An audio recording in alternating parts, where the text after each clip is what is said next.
Hola, bienvenido a nuestra lectura de la Biblia. Hoy estamos verdaderamente en el número 20, que ayer me equivoqué. Y hoy nos corresponde leer Isaías los capítulos 12 al 17. Correcto. 12 al 17, así es que en el nombre de nuestro Señor Jesucristo, vamos a ver qué nos habla hoy día la palabra de Dios. Comenzamos con un capítulo que es un cántico de acción de gracias, ¿ya? Aquí Isaías tiene un motivo para alabar a Dios, que es el Santo. Así que empieza el capítulo, que es muy corto, por cierto, diciendo: en aquel día dirás, o sea, está hablando como a futuro al pueblo de Dios: cantaré a ti, oh Jehová, pues aunque te enojaste contra mí, tu indignación se apartó y me has consolado. Podemos estar pasando las pruebas más difíciles, las pruebas más duras.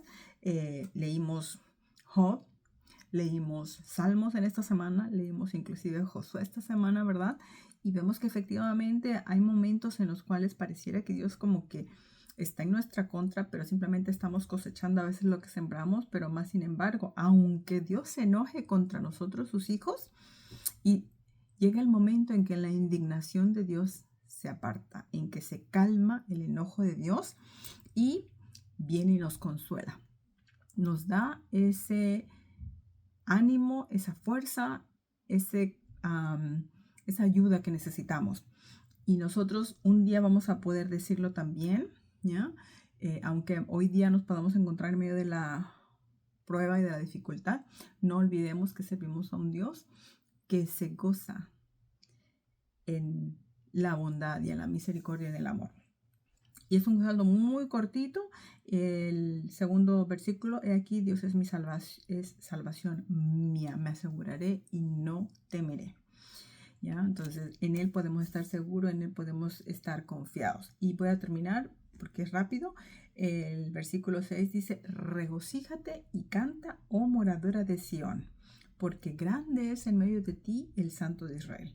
Mi regocijo y mi canto no es porque yo sea grande, no es porque me esté yendo bien, no es porque yo esté con todo viento en popa y tenga todo perfectamente cuadrado en la vida. No, es simplemente porque el que está en medio nuestro es grande, es el Santo de Israel, porque grande es en medio de ti. Entonces, definitivamente Dios, es el omnipotente, todo lo puede, omnipresente, está en todo lugar, omnisciente, todo lo conoce, no tiene principio, no tiene fin, y esa es la confianza que un hijo de Dios tiene, que Él está en medio nuestro. Y como dice otra parte en la Biblia, más grande es el que está en nosotros que el que está en el mundo. Así que esa es nuestra confianza y por lo cual debemos cantar, alabar, regocijarnos en este Dios. Capítulo 13 es la profecía contra Babilonia.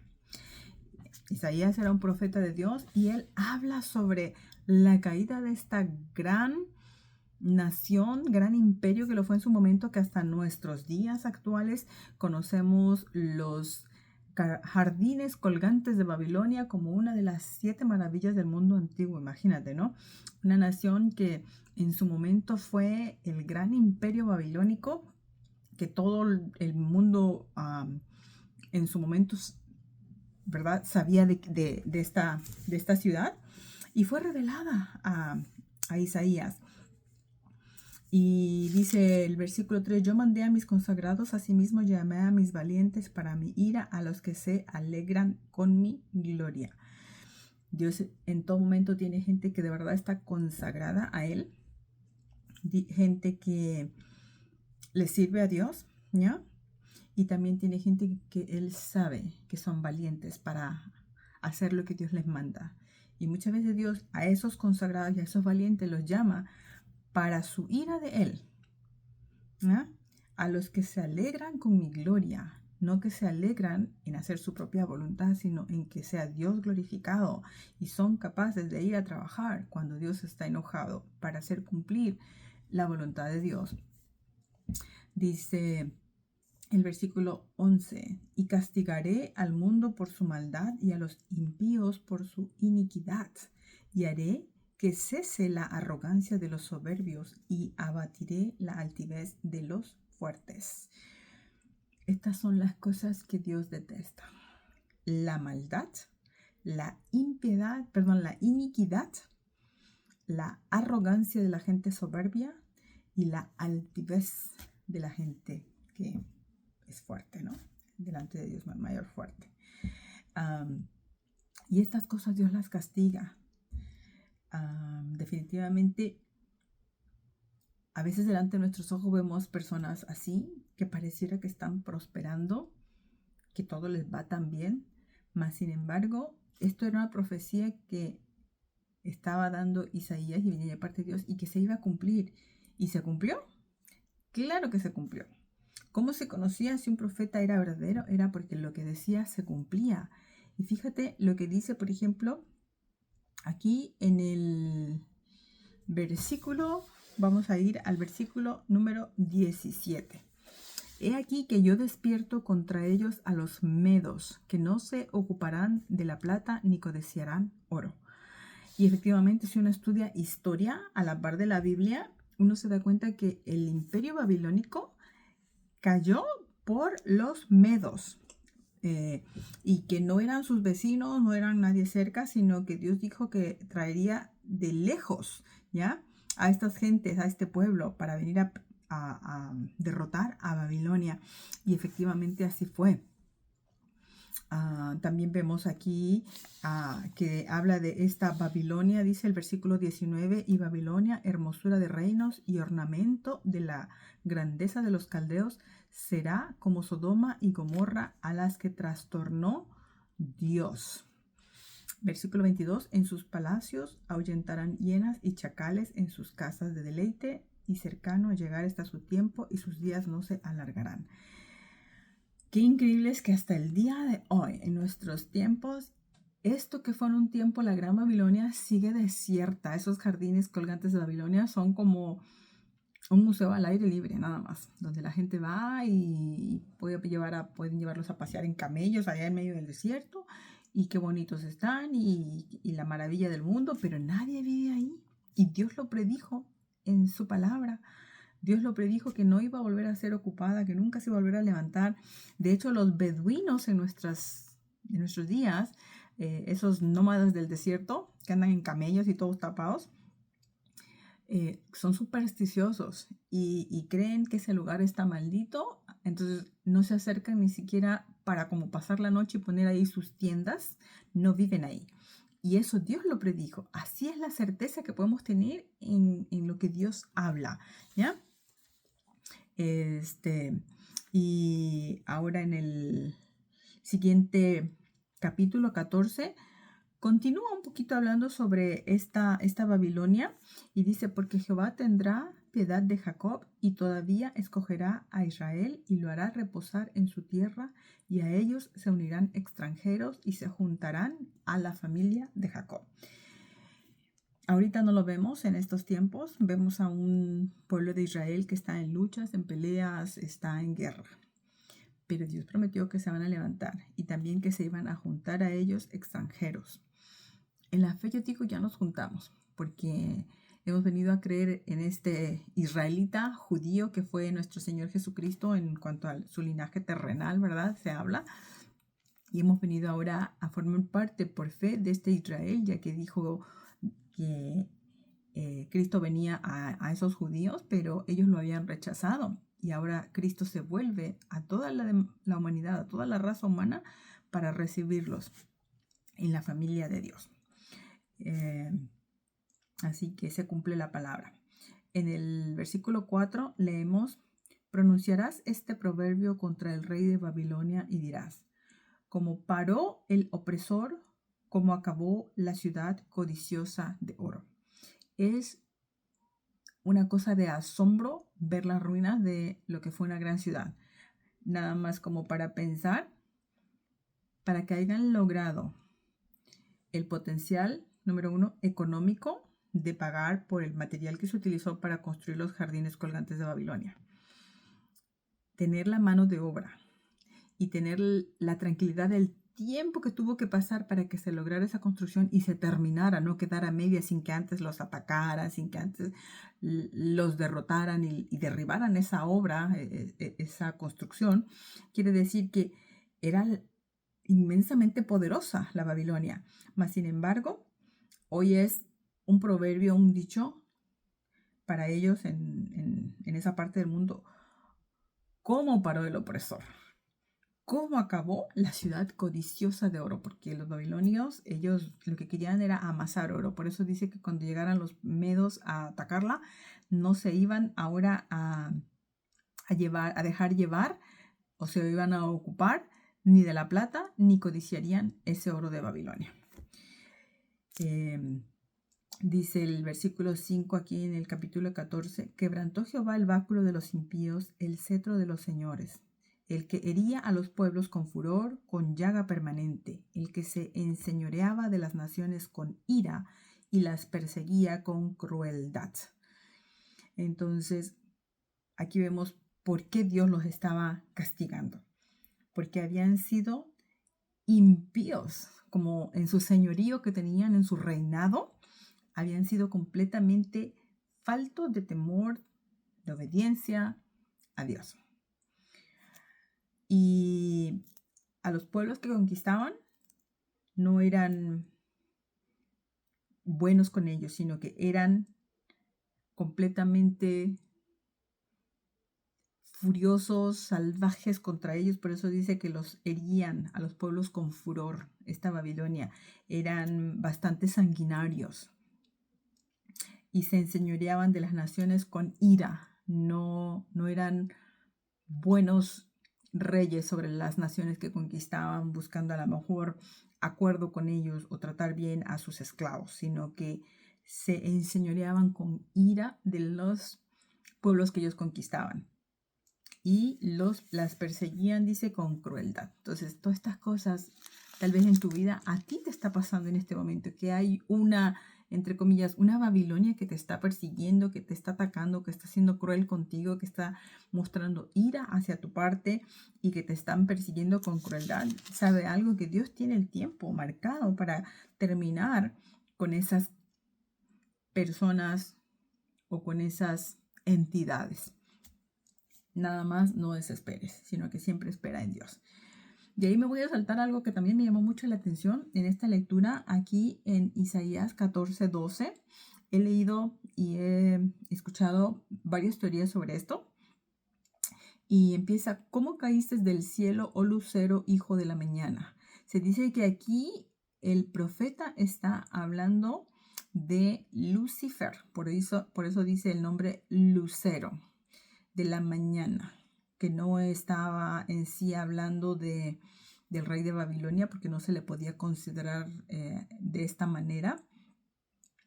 Y dice, cortado fuiste por tierra, tú que debilitabas a las naciones, tú que decías en tu corazón, subiré al cielo, en lo alto, junto a las estrellas de Dios. Y se dice, y he oído, que esta es la historia de Lucifer, cómo cayó, porque quiso un día ser igual a Dios y subir y estar en lo alto junto a Dios, como que Dios y yo somos cuatachos, somos iguales, somos la misma cosa, y que ese fue el motivo por el cual él cayó. Y dice aquí, el 15 más derribado eres hasta el Seol, a los lados del abismo. Y que, pues bueno, ahora Seol es el infierno, fue preparado para justamente Lucifer o Satanás y todos sus ángeles que juntamente con él cayeron. Déjame saber tú qué sabes de esto y qué has escuchado y cuál es tu pensamiento al respecto. Y pues bueno, una vez más regresan a Babilonia dentro de la misma profecía que está hablando Isaías. Regresa a Babilonia y dice el versículo 20, no serás contado con ellos en la sepultura, porque tú destruiste tu tierra, mataste a tu pueblo. No serás nombrada para siempre la descendencia de los malignos. Qué pena es que hasta en la historia del mundo lo vemos, ¿no? Dicen que los libros de historia son escritos por los victoriosos, por los ganadores, por los conquistadores. Y a los que perdieron quedan en el olvido. Y así Babilonia dice que no sería nombrada para siempre. Hoy en día, bueno, uno lo estudia tal vez un poco de historia, la historia antigua, repito, se conoce por los jardines colgantes de Babilonia, pero más allá, ¿qué sabemos? Nada, quedó olvidada básicamente, ¿no? Lo que era esta gran ciudad. Dice el 21, ahora preparad sus hijos para el matadero por la maldad de sus padres. No se levanten ni posean la tierra ni llenen de ciudades la faz del mundo. Qué triste es que ahora los hijos vienen a ser acreedores. Los hijos vienen también a recibir el castigo de los padres. ¿Por qué? Porque cuando un padre y una madre son malos, eso es lo que le están enseñando a sus hijos. Eso es lo que los hijos están replicando. Y después su propia maldad los alcanza. Una persona que anda en malos pasos solamente puede esperar que eso mismo se le regrese en la vida, ¿no? La vida es justa, como dicen. Y lo que aquí se hace, aquí se paga. Entonces, preparad sus hijos para el matadero. ¿Quiénes? ¿O por qué? ¿Por qué? Por la maldad de sus padres. Entonces, que tú y yo podamos ser verdaderamente buenos padres, buenos cristianos, porque al hacerlo estamos ahora garantizando, número uno, la vida para nuestros hijos y también su bendición. Esa es como la parte que me puedo llevar de esto, el pensar que Babilonia estaba sufriendo, pero no solamente en este caso los adultos, sino hasta los hijos de esos babilónicos por su maldad de los padres, no por otra cosa. ¿Ya? A veces decimos, ay, es que ese es un bebito y ellos que saben, son inocentes, no son culpables de los pecados de los padres. Pero el problema es que cuando el padre es un pecador o la madre es una pecadora, una persona mala, eso les va a enseñar a los hijos. Y claro, que se van a acarrear también el mismo castigo. Así que Dios nos ayude a ser gentes buenas. Y de ahí comienza ahora también la siguiente profecía, que es la caída de Asiria. Otra ciudad antigua que igualmente también solamente sabemos por la historia de que un día existió, ¿no? Y dice el versículo 24, Jehová de los ejércitos jura diciendo, ciertamente se hará de la manera que lo he pensado, será confirmado como lo he determinado. La certeza con la que habla Dios. Dios no titubea cuando Él habla nuestra vida. En Dios no hay sombra de variación, dice su palabra. Él es un Dios de luz, no un Dios de confusión, ni de oscuridad, ni de tinieblas. Y aquí lo que Él decía, dice que quebrantaré al asirio. Y lo hizo, ¿ya? Ese es otro punto importante de entender, que efectivamente Isaías era un profeta de Dios porque se iban cumpliendo o se han cumplido las profecías que Dios daba por medio de él. Dice el versículo 27, porque Jehová de los ejércitos lo ha determinado. ¿Y quién lo impedirá? Y su mano extendida, ¿quién la hará retroceder? Habla de cómo iba a destruir Dios a Asiria, pero nos hace meditar a nosotros que cuando Dios determina algo, eso va a ser. ¿Quién podrá decirle a Dios que no, o pararlo, o frenarlo? Humanamente ninguno, nadie. Y su mano extendida, ¿quién la hará retroceder? Cuando ya Dios como que estiró su mano y dijo, esto va a ser, ¿quién podría ahora detener la mano de Dios? Cosas a pensar para que nosotros podamos mover esa mano de Dios, pero a nuestro favor y no a nuestra contra. Enseguida vemos la profecía contra el pueblo filisteo. En el versículo 29 dice, no te alegres tú, Filistea toda, por haberse quebrantado la vara del que te hería, porque de la raíz de la culebra saldrá aspid y su fruto serpiente voladora. Qué horrible es burlarse cuando le está yendo mal a tus enemigos, aún cuando te están lastimando a ti. Como hijo de Dios, nosotros no nos debemos alegrar de que le vaya mal a nadie.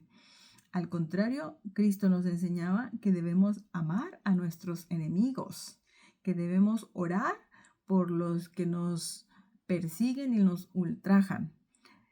El mundo ama a quien te ama, protege a quien te cuida. Pero si alguien te trata mal, le hacemos como la ley antigua, ojo por ojo, diente por diente.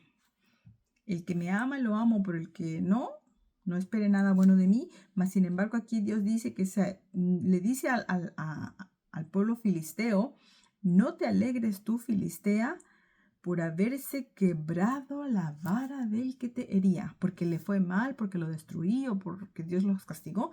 No debían alegrarse. ¿Qué enseñanza? Pasamos ahora al versículo 15, que dice profecía sobre Moab. Ahora es también la caída de los moabitas, otro pueblo que existió en la antigüedad y que también le llegó su fin. Dice, cierto de noche fue destruida Ar de Moab, puesta en silencio, cierto de noche fue destruida Kir de Moab, reducida a silencio. Simplemente empezó a desaparecer y como que nadie se hubiese dado cuenta, a lo mejor en su momento, en silencio, calladamente, de noche, pasó desapercibido, ¿ya? Y bueno, ahí vas a poder leer todo lo que pasó con esta ciudad y cómo pereció. Y después vamos al capítulo 16, dice, enviad cordero al Señor de la tierra. Ese cordero que fue inmolado, que fue Cristo, es nuestro sacrificio perfecto delante del Padre. Dice el versículo 3, reúne consejo, haz juicio, pon tu sombra en medio del día como la noche. Esconde a los desterrados, no entregues a los que andan errantes. Mueren contigo mis desterrados, oh Moab, sé para ellos escondedero de la presencia del devastador. El consejo o lo que Dios nos habla a nosotros es que hagamos estas cosas. Reunamos consejo, busquemos consejeros buenos que nos enseñen el camino del bien. Hagamos juicio, pero juicio justo. No seamos injustos, no seamos parciales, no le demos favoritismo a nadie, ¿ya? Pon tu sombra en medio del día como la noche. Demos cobijo a aquel que necesita, la persona que anda asolada en esta vida, por así decirlo, angustiada, afligida. Démosle un poquito de sombra, démosle un poquito de consuelo. No como los amigos de Job que leíamos, ¿verdad? Hace un par de días atrás. Esconde al que está desterrado, dale tiempo. Me llamó mucho la atención, no entregues a los que andan errantes. Hoy en día hay mucha controversia acá donde vivo precisamente por eso, porque a las personas que están indocumentadas las están queriendo sacar y el presidente está haciendo muchas cosas, pero hay un Dios también para ellos que pide, ¿verdad? Protección para el que está desterrado, el que está fuera de su tierra, para el que anda errante, el que no está fijo en algún lugar, que Dios le estaba pidiendo a Moab que lo hicieran y porque no lo hacían es que fueron castigados. Dice el 4, y sé para ellos escondedero de la presencia del devastador. Entonces, la ayuda para estas personas, esconderlos, protegerlos, brindarles la ayuda que necesitan. Dice el 5, y se dispondrá el trono en misericordia, y sobre él se sentará firmemente el tabernáculo de David, quien juzgue y busque el juicio y apresure la justicia. Mira, qué precioso pensar en que si se hace esto, entonces ese trono de Dios y de Jesucristo su Hijo se asienta aún más, se fortalece, por así decirlo. Mas, sin embargo, ¿qué estaba diciendo Dios aquí en el versículo 6? Hemos oído la soberbia de Moab. Muy grandes son su soberbia, su arrogancia y su altivez, pero sus mentiras no serán firmes. En lugar de afirmarse en Dios para afirmar el trono de Dios sobre esa vida, en este caso sobre esa ciudad, era todo lo contrario. Se afirmaban en su soberbia, altivez, arrogancia. Pero estas cosas son mentiras en el ser humano, dice, y no serán firmes. Y bien, puedes continuar leyendo. Yo me voy a ir directamente ya al capítulo 17, versículo 1, para ya terminar nuestra lectura de este día, donde nos habla ahora sobre la profecía sobre Damasco, ¿ya? Aquí dice que Damasco dejará de ser ciudad y será montón de ruinas. Y yo pensaba, eso hasta nuestros días. Son tierras donde hay guerra por todos lados, donde bombardean a cada rato. Y esta ciudad siempre está en ruinas y la quieren como reconstruir, la quieren rehabilitar. Y otra vez empiezan a mandarles guerras y bombas y vuelve a quedar otra vez en ruinas. Sí, sigue siendo hasta el día de hoy un montón de ruinas, ¿ya? Pero Dios no solamente castigaba a estos otros pueblos, sino que ahora vemos también en el versículo 4 que también hay un juicio para su pueblo de Israel. Y dice, en aquel tiempo la gloria de Jacob se atenuará y se enflaquecerá la grosura de su carne. Porque también el pueblo de Dios andaba como que en malos pasos y Dios no es injusto. Y ya le estaba diciendo que vendría el momento, en aquel tiempo, no sabemos en qué tiempo exactamente, pero vendría el momento en el cual la gloria de Jacob, la gloria del pueblo de Israel, iba a dejar de brillar tanto. Y hoy día, ¿qué es Israel? No ha podido volver a ser jamás una gran nación hasta el día de hoy. Y me voy al versículo 7 y 8 que dicen, en aquel día mirará el hombre a su hacedor y sus ojos contemplarán al Santo de Israel y no mirará los altares que hicieron sus manos, ni mirará a lo que hicieron sus dedos, ni a los símbolos de acera, ni a las imágenes del sol. Estaban llenos de idolatría. Tenían ídolos, figuritas, altares que hacían a toda cosa creada que se les ponía, que se adoraban al sol, que se adoraban a la luna, que se adoraban imágenes, que se adoraban cosas que ellos mismos hacían con sus manos. Y dice que iba a llegar el día en el que ellos mirarían al verdadero Dios. Y así es para los que hoy día pueden estar a lo mejor en ese error de adorar imágenes, de adorar lo que hacen la mano de un hombre, que llegará el día en que verán al verdadero vivo Dios y entenderán que Dios no se limita a una imagen, a una figurita, a una estatua.